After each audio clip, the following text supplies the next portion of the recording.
Bonjour à tous, alors dans ce petit podcast, je voulais parler séries. Et au niveau séries, depuis des années, on sait très bien que les États-Unis sont absolument partout.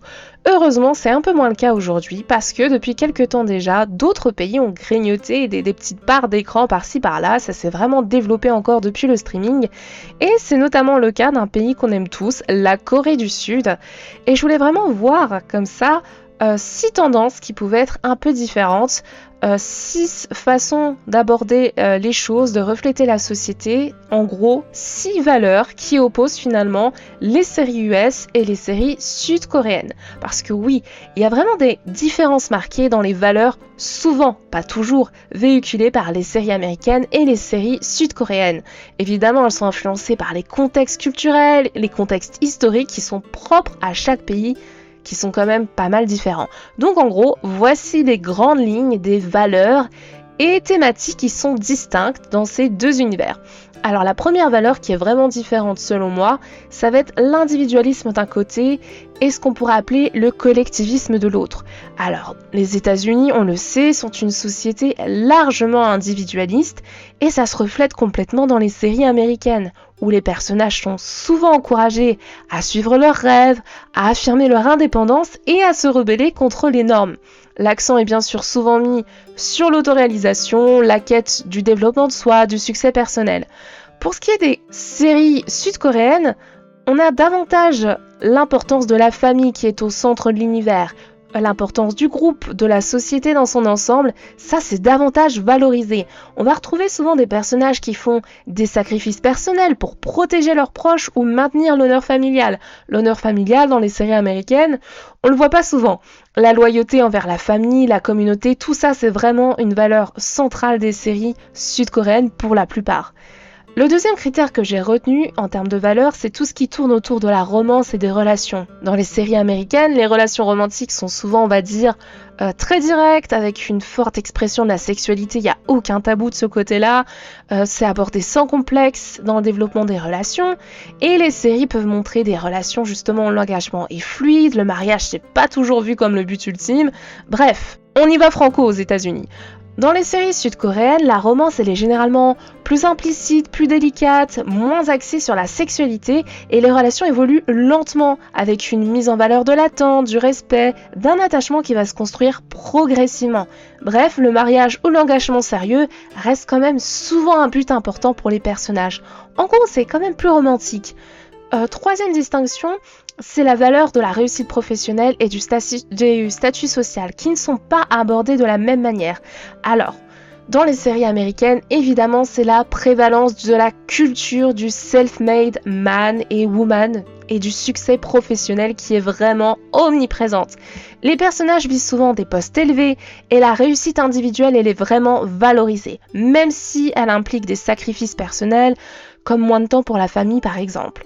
Alors les histoires de rédemption, de seconde chance, de comeback, elles sont pléthore, super fréquentes.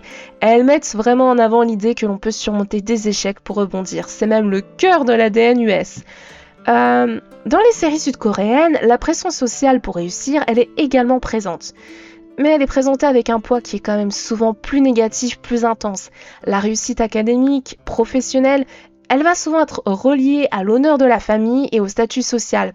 Cela peut engendrer en fait des thématiques de souffrance, de pression, voire de dépression, voire pire.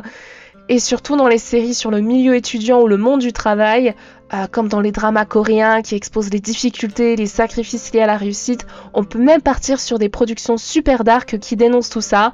Donc vous voyez, c'est pas exactement la même vision des choses. On pourrait aussi parler de la valeur de justice sociale et de corruption. Dans les séries américaines, la justice, c'est quand même un thème récurrent. C'est souvent dans le cadre du respect des droits individuels, de la lutte contre l'oppression ou bien des inégalités. On voit clairement souvent des personnages qui se battent pour les droits des minorités, un peu à la woke, ou contre des systèmes de pouvoir. Mais dans les séries sud-coréennes, on voit surtout la corruption dans les entreprises, la politique ou même au sein de la famille. C'est vraiment un thème central dans de nombreuses séries sud-coréennes. Le héros va souvent être une personne ordinaire qui va lutter contre des forces oppressives dans un système corrompu. Et il y a souvent une forme de fatalisme lié au poids de l'ordre social. C'est un petit peu plus tristoun, un petit peu moins rebelle. Autre valeur évidemment, c'est l'honneur et la honte. Dans les séries américaines, les personnages américains ne connaissent pas tellement la honte. Ils sont souvent plus enclins à remettre en question les valeurs de leur entourage ou de leur famille. Et la notion de honte familiale, franchement, elle est clairement moins prédominante. L'accent va être davantage sur le dépassement de soi, la résilience individuelle. Et dans les séries sud-coréennes, l'honneur, la honte, la réputation familiale sont des valeurs vraiment marquées. La honte publique, la peur de faire honte à sa famille, ou le respect de la hiérarchie, ça influence vraiment beaucoup les choix de certains personnages. On va retrouver souvent des thèmes où les personnages doivent équilibrer leurs désirs personnels avec les attentes familiales et sociales qui peuvent ne pas être en parfaite harmonie. Autre valeur, ça va être la perception de la société. On va me dire le pessimisme versus l'optimisme. Alors dans les séries américaines, même si les personnages traversent des épreuves, les histoires sont quand même souvent teinté d'un certain optimisme. Le rêve américain, il est vraiment bien ancré dans la culture et il permet un peu de faire croire en un monde où chacun peut atteindre le bonheur. Même dans les genres sombres, c'est vrai qu'on va retrouver un petit espoir dans les possibilités de rédemption ou de changement. Pas tout le temps, mais souvent. Dans les séries sud-coréennes, on va dire qu'elles sont parfois plus pessimistes et elles montrent souvent les difficultés de la vie sous un angle beaucoup plus réaliste peut-être, voire un peu tragique des fois, ce qui apporte une certaine couche de poésie. Les scénarios peuvent se terminer sans happy ending un peu plus souvent, avec un message sur l'acceptation des limites de la vie et une résignation face aux forces sociales. Bref, en somme, les séries américaines et sud-coréennes mettent en avant des valeurs et des préoccupations un petit peu différentes, qui vont être liées bien sûr aux réalités culturelles de chaque pays.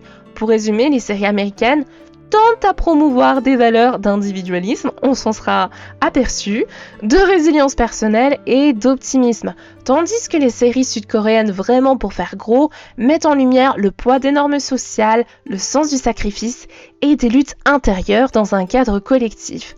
Voilà pour grossir un peu le trait les principales différences qu'on peut souvent ressentir entre des séries d'imprégnation sud-coréennes et des grosses séries américaines.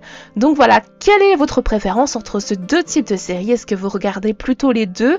Moi j'ai vraiment le bonheur d'avoir découvert les séries coréennes ces dernières années et j'avoue que c'est assez addictif. N'hésitez pas à faire part de vos ressentis, commentaires, critiques, impressions, tout ça dans les commentaires. En attendant, je vous dis à très vite pour une prochaine vidéo et surtout, comme d'habitude, prenez soin de vous.